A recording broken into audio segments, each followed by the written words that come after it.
Ever since video games emerged from the depths of CD arcades and took up residence in our living rooms, the battle for console supremacy has raged, and this fall, 2 new systems are being released, both claiming to be the greatest ever. But what console, past or present, can really have that title? Today, we're going to find out, kids, in the loop.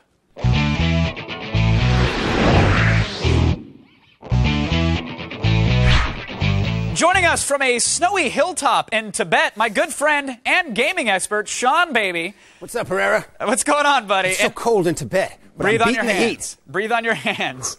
In L.A., editorial coordinator from tipsandtricks.com, Abbie Heppe is here, and in the G4 Studios X-Play host, and 2 less attractive than me, 3 actually, I think.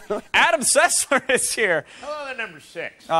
Good to see you, number 9. All right, let's get this debate started. Thank you for joining us, folks, in the loop. Sean, if you can brave the icy chill for 1 second. You've owned pretty much every console there is to own. Of course, you must have a favorite from along the way. What is it and why? I'm going to say Game Boy Advance. It has great exclusive games like Advance Wars and Mega Man Battle Network 3, and all the greatest hits from Nintendo and Super Nintendo, like Super Mario Bros. 3, River City Ransom, Legend of Zelda: Link to the Past.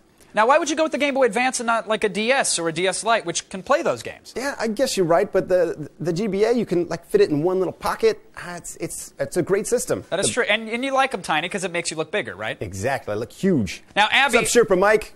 Abbie, are you gonna cop out and go with SNES like everybody else is? That's a big Nintendo fan. No, you know what we were thinking. I was thinking maybe the SNES, but I'm going with the Dreamcast. That's all the way. Girl, yeah. And I even thought about the DS Lite because unlike Sean, I like things that are backlit and I can actually see when I'm playing them. Sean? I think she's right. Yeah, I'm right. Hard to see the screen in the Himalayas, apparently. So we got a Dreamcast there. I agree, it's one of my favorites. But Adam, you've played everything there is to play. I mean, what is it for you? Actually, I was thinking about this. It was one of those rare moments when I do that, and I went with the N64. I know it had a lot of terrible games, and a lot of people didn't buy it, but if you think about it, it had Mario 64, it had Ocarina of Time, and it had GoldenEye, which I think are 3 of the most influential games to be released on the console. I just thought you were going to sit up there for like 5 minutes and go, GoldenEye, GoldenEye, GoldenEye. No, actually, I personally don't like GoldenEye, but I would have to say so many other games have aped what GoldenEye did with its reasons to play it over and over again. The mere fact that it was actually a successful first-person shooter on a console, which before then seemed like an impossibility. So you like the system and not even the best game for it.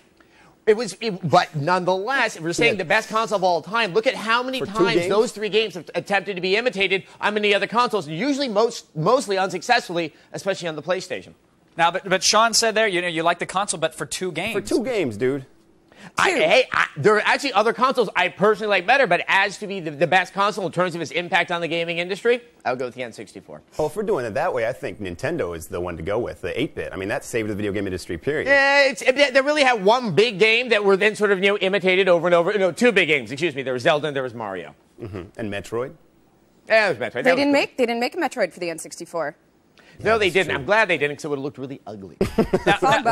Now, how do you define the ultimate console, though, here? And Sean, you went handheld, so it's probably not about power for you, necessarily? Oh, I like the timelessness of the good games, like Super Mario Bros. 3. It'll never be a better game. You can't make that game better with better graphics. All you can do is add more to it. And the fact that you can take it anywhere, that also helps.